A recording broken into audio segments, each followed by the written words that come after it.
The storm season always carried a certain weight on the alien training world, a quiet tension that settled over the plains long before the first winds arrived. The instructors repeated every year that the season was unforgiving, unpredictable, and merciless to anyone who underestimated it. This time, however, something felt different, even to the instructors themselves. The pressure began dropping too quickly. The sky developed a sickly violet tint earlier than forecasted, and strange, circular ripples formed in the clouds as if something massive and invisible stirred within them. The alien cadets felt it before anyone verbalized it, and whispers spread across the training grounds like dry grass catching fire. Reed, the only human among them, stood apart from the nervous cluster of trainees, his eyes fixed on the horizon, where the wind bent the tall grasses in jagged, unnatural motions. He felt the air pressing against his skin, heavy yet restless, and he understood that the storm was not just early, but building power faster than anything described in the academy manuals. The instructors finally gathered the class, shouting over the rising gusts, urging everyone to take the situation seriously.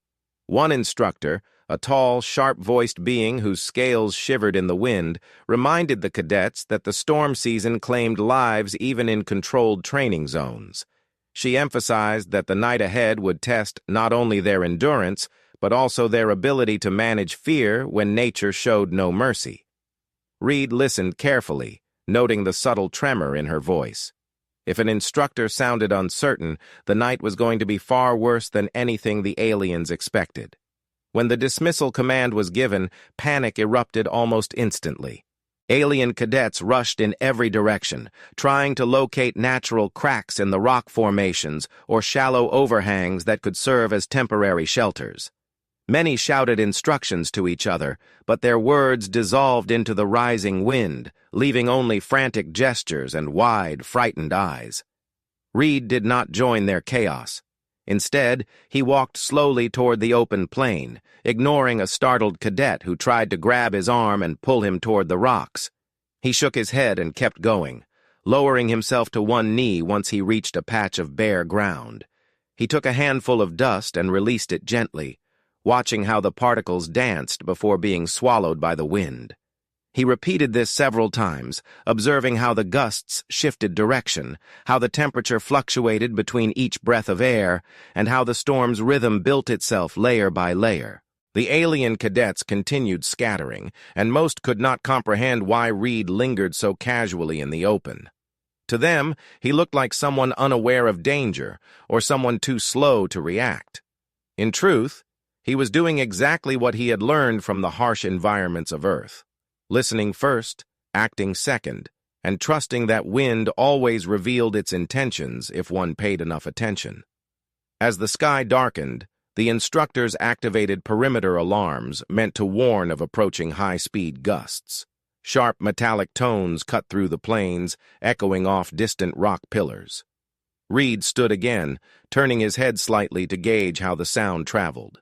He noticed that the wind did not disperse the alarm evenly, but pushed it sideways in a curved arc, revealing the directional pull of the strongest incoming currents.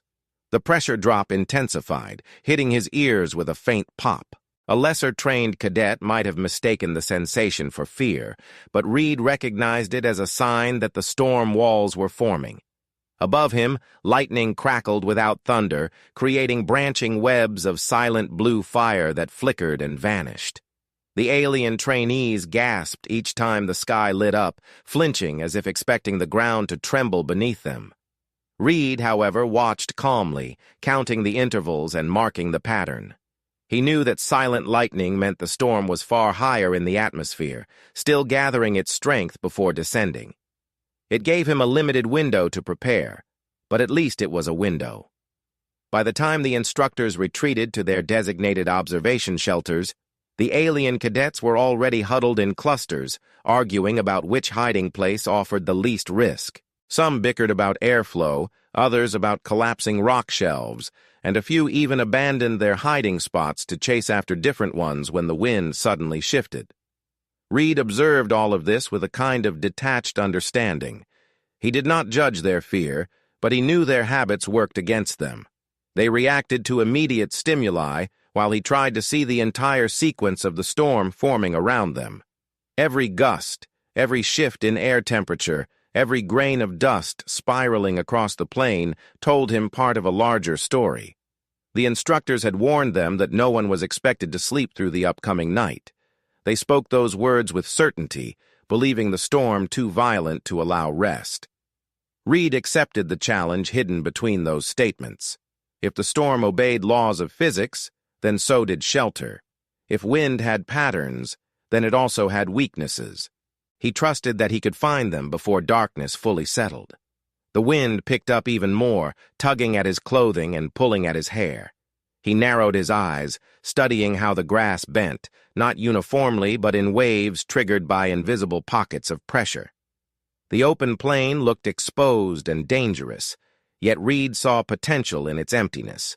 Without obstacles, the wind revealed its full path. Without clutter, it showed him exactly where to position himself if he wanted to redirect or diminish the force hitting him. A faint smile crossed his face, not of arrogance, but of recognition that the environment was already offering him the information he needed. While others searched for caves and crevices, he searched for understanding. When the last traces of daylight melted into the storm-thickened sky, Reed finally turned away from the horizon. He knew what he had to do. He knew that running from the storm would do nothing but exhaust him before the worst winds arrived. Instead, he would build something that used the storm's own behavior against itself. The alien cadets were already bracing for a sleepless, terrifying night. Reed, however, felt a calmness settle in his chest. He had no intention of spending the night trembling in the dark. If he played the wind correctly, he might even sleep better than anyone else on the field. Reed moved across the darkening plain with deliberate steps, allowing his senses to adjust to the shifting air as the storm continued to gather strength. He felt the temperature drop first, a cold breath sweeping over the land like something exhaled from the void above. The wind no longer grazed the ground gently, but struck in heavy, uneven bursts that carried dust high into the air before hurling it sideways in erratic spirals. Reed lifted his hand, palm open, feeling how each gust twisted around his fingers differently. To most cadets, the wind was just a force to endure, but to him it was a conversation. The storm spoke in pressure, vibration, and rhythm, and he listened with the patience of someone who understood that survival depended not on strength, but on comprehension. He crouched again and placed his ear close to the ground. The plain vibrated in long, shuddering pulses that crept through the soil. Reed recognized them as deep boundary tremors created when a storm's outer bands collided with air currents from the opposite hemisphere. That meant the storm had expanded far beyond what the instructors anticipated. As he pressed his hand against the ground, the tremors shifted, becoming sharper and more frequent. He realized that the storm's inner ring was descending, and once it touched the lower atmosphere, the winds would whip across the plain with a force that could tear apart unstable shelters. Reed stood and scanned the terrain again, narrowing his eyes until the shadows formed clearer shapes. The faint ridge running through the plain was barely noticeable in calm weather, but now the wind illuminated it with streams of dust swirling along its contour. The ridge created a natural divide, a seam in the landscape that redirected the strongest gusts to either side. Reed moved closer to it, intrigued by how the air seemed to slide over the ridge rather than slam into it. The flow resembled a breaking wave, lifting just enough to lose momentum before crashing down again several meters away. He walked along the ridge, tracing how sharply the wind curved around its edges. In some spots, the air dipped dangerously low, forming turbulent pockets capable of flipping a cadet off his feet. In others, the wind stretched thin and slipped across the rock surface almost soundlessly. Reed focused on the quiet spots, stepping into one carefully. The wind softened immediately, brushing against him with less intensity. He stayed there with his eyes closed, letting the air flow past his shoulders and over his head, noting how the gusts split before rejoining again several meters behind him.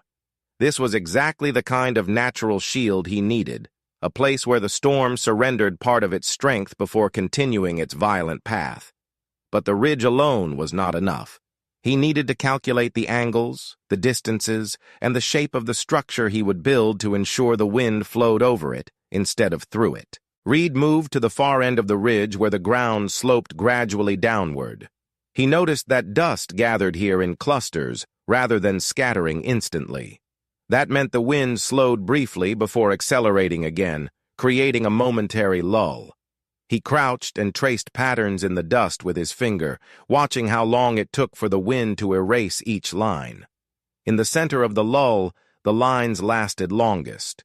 That would become the base of his shelter, a place where he could compress the remaining wind energy to the point where it no longer had the force to lift debris or rip fabric. He visualized the shelter's shape, imagining a flattened dome with a slanted face pointing into the strongest gusts and a tapered back allowing the wind to glide over smoothly.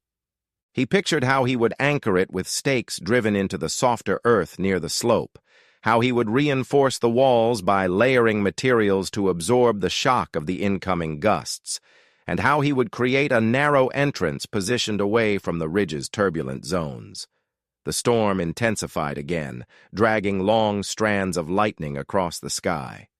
Reed kept studying the dust patterns, each new gust bringing him more clarity. He noticed that when the lightning flashed, the wind briefly shifted upward as if startled, then crashed downward with renewed strength. That meant sudden electrical discharges could destabilize even well-built shelters if they were too tall or too rigid. Reed recalculated immediately, reducing the imagined height of his structure and adjusting its curvature so the wind would slip off rather than collide with it. He knew that any structure depending solely on brute stability would fail here. The shelter had to be flexible in concept, able to work with the storm rather than resist it blindly. He continued walking along the slope until he felt the wind tug at him from behind. This backward pull confirmed his earlier suspicion. A secondary current flowed along the ridge's far side, created by the storm's twisting center. If he placed the entrance of his shelter in that zone, the wind would force itself inside and destabilize the entire structure. Reed stepped away from the current and returned to the calmest point in the lull. He knelt again, this time closing his eyes to picture how the wind layers stacked on top of each other. The lowest layer hugged the ground tightly, dragging dust and small rocks with it. The middle layer had the most aggression, slamming into obstacles with increasing force. The highest layer skimmed the air in sweeping arcs, lifting debris and hurling it miles away. His shelter had to intercept the middle layer while allowing the lower and upper layers to pass freely. Reed opened his eyes and finally allowed himself to stand still. He had gathered all the information he needed. The ridge offered protection, the slope offered stability, and the wind itself revealed where it weakened. He sensed the storm drawing closer, its outer spirals wrapping around the training grounds in long, unforgiving sweeps. The alien cadets were already sealed inside cramped rock cavities, their voices muffled by fear and the howling air. Reed felt none of that panic. He felt a strange steadiness settle inside him, a quiet confidence forged from understanding rather than defiance. Each gust that slammed against the ridge only sharpened his certainty. The storm was powerful, but it was not chaotic. It had rules, and he had learned them quickly enough. He took a slow breath and turned toward the sparse grove where he had seen loose branches earlier. The storm had already snapped several of them cleanly, leaving them scattered across the ground like discarded tools waiting for his hands. Reed knew the night would only grow worse, but he also knew he had the knowledge to shape the storm's violence into something manageable. He walked toward the grove, ready to begin gathering what he needed. Reed reached the grove just as another violent gust swept across the plain, bending the thin trees almost to the point of snapping.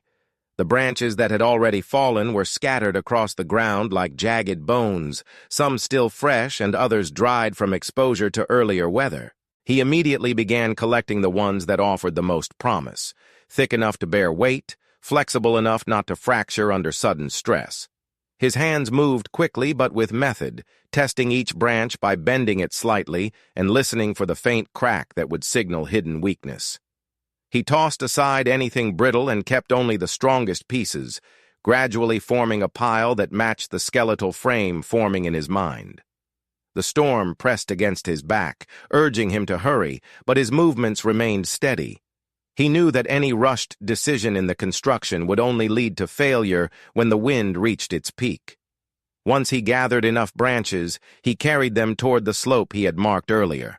His boots sank into the soil as the wind pushed against him, but he leaned into it, allowing the pressure to guide his gait rather than fight it. When he reached the chosen site, he placed the branches on the ground and crouched to examine the terrain again. The wind behaved exactly as he remembered, splitting smoothly around the ridge and breaking just before reaching the lull. He pressed his palm against the soil, feeling its cool firmness. It offered enough give to allow deep stakes, but was solid enough not to collapse under sudden pressure. He stood and began laying out the first pieces of the structure. He started with the foundation, arranging the longest branches in a flattened arc that faced directly into the strongest wind. The shape was crucial. If he built the structure tall or angled incorrectly, the wind would hit it like a battering ram.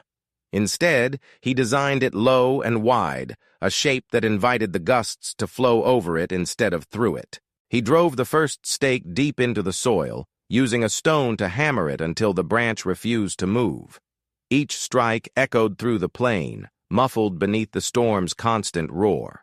He repeated the process for the second stake, then a third, forming a stable base that could not be lifted or twisted. With the foundation secured, Reed turned his attention to the skeletal frame. He constructed a curved, rib-like structure by bending the branches into symmetrical arcs and binding them together with vines he had gathered earlier. The vines were surprisingly strong, gripping the wood tightly as he twisted them into knots. As he pulled the frame into shape, the shelter began to resemble a compact dome, low enough to minimize resistance, yet spacious enough to allow him to crawl inside with room to lie flat. The dome flexed slightly when he pressed against it, which was exactly what he wanted. A rigid shelter would shatter under the storm's shifting weight, but a flexible one would absorb the impact like a living thing. The wind strengthened again, screaming as it rushed between the ridge and the open plain. Reed paused to observe how it struck the unfinished frame. The air flowed across the top smoothly, bending the structure only slightly. That confirmed he had chosen the correct angle. He nodded once, then returned to work. He layered smaller branches across the ribs, weaving them tightly to form a lattice meant to disperse pressure evenly. Each new piece had to fit precisely. If a branch stuck out at the wrong angle, it could catch the wind and rip the entire shelter apart. Reed's fingers moved with quiet confidence, adjusting and tightening each connection while the storm raged around him. He then began adding the outer covering. He collected broad leaves from the grove earlier, and now he attached them across the lattice, overlapping them like scales to prevent the wind from slipping through gaps. The leaves formed a natural barrier, absorbing the first impact of the gusts, while allowing the structure underneath to flex safely. Reed layered them thickly on the side facing the storm, thinning them gradually toward the back where the wind weakened. He reinforced the outer shell with strips of fabric torn from discarded gear he had found near the grove. The fabric helped prevent the leaves from peeling away in violent bursts, adding another line of defense between him and the storm. Once the exterior was secured, Reed crawled inside the dome to test its interior space. The wind roared just outside, but inside the shelter the air softened noticeably. The dome muffled the sound, reducing the storm's scream to a deep rumble. Reed lay flat on the ground, imagining the worst gusts slamming into the structure. The ribs held firm above him, bending slightly but not straining. He nodded in approval. The shelter needed a few more reinforcements before he trusted it fully, but the core design was sound. He crawled back out and gathered stones scattered around the slope. He pressed them tightly against the lower edges of the dome, creating a natural seal and adding weight to prevent uplifting forces from prying the shelter off the ground. The stones formed a ring around the structure, anchoring it like the perimeter of a fortified wall. Reed tested the stability by pulling upward on the frame. The structure refused to move. Satisfied, he returned to the entrance and adjusted its shape, narrowing it into a slit just large enough for him to squeeze through. A small entrance minimized the wind's ability to penetrate the interior and destabilize the pressure balance. The sky pulsed with silent lightning once more, turning the plane bright white for a heartbeat before darkness swallowed it again. Reed watched the display with calm acceptance. He knew the storm was descending, pulling colder air from above as it prepared to strike the ground with full force. He tightened the final knots on the outer covering and pressed his palm against the dome. It felt solid, warm from friction and the work he had poured into it. The storm might try to tear it apart, but he trusted his calculations. He trusted the materials. Most importantly, he trusted the logic that guided his hands. As he finished the last reinforcement, a sudden blast of wind slammed into the shelter with such force that dust exploded around the ridge and rolled across the plain like a wave. Reed stepped back to observe how the shelter behaved under the impact. The structure bent deeply under the pressure, almost flattening, but then sprang back into shape the moment the gust passed. The dome's flexibility worked as intended, absorbing the hit instead of resisting it. Reed exhaled with a quiet sense of satisfaction. He had built something that adapted to the storm rather than challenged it. This shelter could survive the night. The storm roared again, even louder than before, urging him to retreat inside before the worst bands arrived. Reed gathered the remaining materials, packing them against the outer wall for extra insulation. Then he lowered himself to his knees and crawled into the narrow entrance, pulling a piece of fabric across the opening to block the incoming air. Inside the shelter, darkness enveloped him, but the air felt calmer, more controlled. He could still hear the storm gathering strength outside, but now it sounded distant, as if muffled by layers of earth. Reed stretched out, feeling the dome shifting as the wind pressed against it from different angles. The structure groaned softly but held firm. He adjusted his cloak around himself and settled into the ground's natural warmth. The storm would unleash its full fury soon, but he was ready. His shelter was ready. He closed his eyes briefly, listening to the first deep tremors of the approaching core and trusting that he had shaped the storm's rage into something survivable. Reed settled deeper into the shelter as the first true shockwave of the descending storm rolled across the plain. The pressure inside the dome shifted immediately, pushing against his ears with a squeezing sensation that warned him just how violent the night would become. The wind outside no longer howled in scattered bursts, but roared in long, sustained currents that carried such force that the ground trembled beneath him. The dome flexed sharply, its ribs bowing inward before recovering as the gust passed. Reed adjusted his body, lying flat with his arms close to his sides so that the shelter could shift freely without pressing against him. He inhaled slowly, letting his breath steady as he listened to the storm's first attempt to claim the night. A sudden blast struck the shelter from the west, so strong that Reed felt the dome flatten almost entirely above his back. For a moment, the world contracted into a single crushing weight, and then the structure sprang upward again with a snap of branches and a low groan. The storm was testing his creation, determining whether it would obey the wind's dominance or resist it blindly. Reed knew the dome had no intention of resisting. It bent exactly as he had intended, allowing the storm's energy to pass over it like water over a smooth stone. Even so, he could feel the power gathering outside. The gusts grew longer, colder, sharper. The air seemed to vibrate with a high, buzzing hum as the middle layer of the storm finally touched the ground. Lightning flashed above, lighting the interior of the dome through the small gaps between the leaves. Each flash revealed a quick glimpse of the woven branches, casting tangled shadows that danced across the ground before disappearing into darkness again. Reed counted the time between the silent flashes and the trembling gusts that followed. He noticed the interval shrinking. That meant the electrical storm above was descending quickly, dragging colder air downward and feeding the pressure spiral. The worst part of the night was approaching faster than he expected. He shifted again, pressing his hand against one of the ribs to gauge how much tension it absorbed. The branch bowed but did not crack.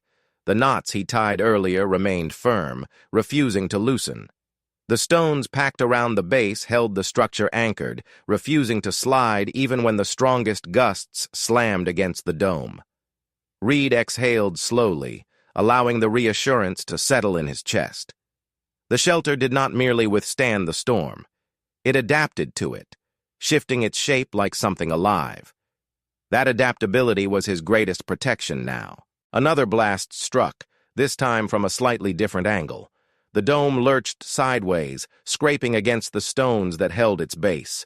Reed gripped the ground beneath him as the structure shuddered violently. For a moment it seemed the storm would pry the dome loose, but then the wind redirected, sliding along the ridge outside and weakening just enough for the frame to realign. Reed opened his eyes and watched as dust filtered into the shelter, carried through tiny seams in the covering. He brushed it off his sleeve and returned his attention to the vibrations coursing through the ground. The ridge groaned under the immense strain, sending deep pulses that flowed beneath him like rolling thunder. As the storm intensified, Reed felt the temperature plummet sharply. The air pouring through the small seams of the dome grew bitterly cold, carrying ice crystals that formed on his cloak. He pulled the fabric closer around his shoulders, grateful he had chosen a location where the ground held residual warmth. His breath fogged faintly in the darkness, and he could hear the storm's upper layer ripping across the sky like tearing cloth. The dome swayed again, and Reed felt the leaves above him whipping back and forth as the wind tried to peel them away. But the vines and fabric strips held strong, clinging tightly to the structure. He closed his eyes and listened, not to the wind directly, but to the rhythm beneath it. Even in its fury, the storm had a pattern. The strongest gusts pulsed at intervals, each one slightly longer and heavier than the last. Reed timed his breathing to those intervals, letting each low moment relax him before the next violent burst shook the dome. In the brief pauses between the gusts, he heard distant shrieks carried by the wind. Some belonged to animals fleeing across the plains. Others sounded eerily like the frightened cries of cadets calling out to instructors from whatever unstable shelters they had found. Reed knew those voices were far away, distorted by distance and air pressure, but the sound still cut through the storm for several moments before vanishing again. He focused on his own shelter, refusing to let external distractions break his concentration. The dome shuddered as another wave of wind rolled over it. Reed pressed his hand against the interior wall, feeling the ribs flex. He understood that if any knot loosened or any supporting branch shifted too far out of alignment, he would need to react quickly. But so far, every part of the dome held true. The structure groaned with each gust, but never faltered. Reed allowed himself a small smile, brief and quiet. He had trusted the wind to reveal its rules, and it had. Now his shelter responded to those rules as faithfully as a vessel riding the tide. Hours passed in darkness, though Reed measured the time not by light, but by the changes in the storm's behavior. The wind no longer arrived in scattered pulses, but in long, spiraling currents that wrapped around the ridge like a crushing fist. Each rotation intensified the next, creating pressure pockets that slammed downward without warning. The dome absorbed the hits, bowing deeply but never collapsing. Reed shifted his weight to better distribute the pressure, bracing his shoulders against the ground so the dome could flex freely above him without interference. He could feel the storm's core pressing closer, a massive engine of cold air and violent force descending toward the plane. When it finally hit, he knew the entire structure would be tested to its absolute limits. The first tremor of the core strike arrived without warning. The ground vibrated beneath Reed like a struck drum, sending dust upward in a thin cloud. The dome flattened sharply, forcing him to press his face closer to the earth. The air pressure increased so rapidly that his ears popped, then popped again. The wind hammered the shelter again and again, each blast stronger than the last. Reed pressed his hand against the ribs, feeling them bend to near-breaking levels. He gritted his teeth and braced himself, knowing this was the storm's most violent attempt to tear apart anything left exposed. Minutes felt like hours as the core unleashed everything it carried. The ridgeline outside groaned loudly, shuddering under the force.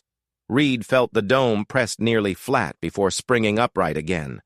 He squeezed his eyes shut and focused on the sound of the wind moving past the shelter, listening for any shift that might signal a break or structural failure. But through the violence, the dome continued to respond exactly as he intended. It bent, it flexed, it surrendered, and in that surrender, it survived. Gradually, the pressure eased. The gusts became shorter and more irregular. The tremors in the ground weakened. Reed opened his eyes slowly, letting the darkness settle around him. His ears still rang from the storm's force, but the violence outside faded just enough for him to realize the worst had passed. The core had moved on, leaving only scattered bursts of wind behind. He shifted slightly, testing the dome. It still held firm, despite the immense weight it had endured. Reed exhaled a long, steady breath. The storm continued to rage outside, but its sharpest teeth had dulled. The shelter offered warmth again, and the air felt less suffocating. He let his eyes close, this time willingly, and allowed fatigue to wash over him. The night was not yet over, but he had carved a pocket of peace within its chaos. The dome creaked softly in the wind, rocking him into sleep like a hand guiding him through darkness. For the first time since the storm arrived, Reed allowed himself to rest. Reed awoke to a faint stillness, a quiet so delicate that for several seconds he wondered if the storm had ended entirely or if his ears had simply grown numb from the night's brutality. He remained motionless, blinking slowly into the dimness of the dome as his senses adjusted. The air felt warmer, no longer carrying the icy sting that had pierced the shelter during the storm's peak. The dome no longer heaved under the pressure of violent gusts, but instead shifted gently, responding only to mild breezes that brushed along its exterior. Reed stretched carefully, noting the stiffness in his shoulders and the lingering ache in his ribs from having pressed himself against the ground for so many hours. Despite the fatigue, he felt a calm satisfaction settle over him. The fact that he had slept at all meant the storm had finally exhausted itself. He pushed his hand against the inner wall of the dome and felt its texture, damp from condensation, but still firm, its structure unchanged. None of the branches had snapped, and the vines remained tight. Dust clung to the outer leaves, filtering the faint light that seeped through. Reed listened closely once more. The distant rumble that had dominated the night had faded into a low, intermittent whistle, the dying voice of a storm that had burned through its final reserves. He allowed himself a slow breath, appreciating how the air no longer pressed on his lungs. With controlled movements, he crawled toward the narrow entrance.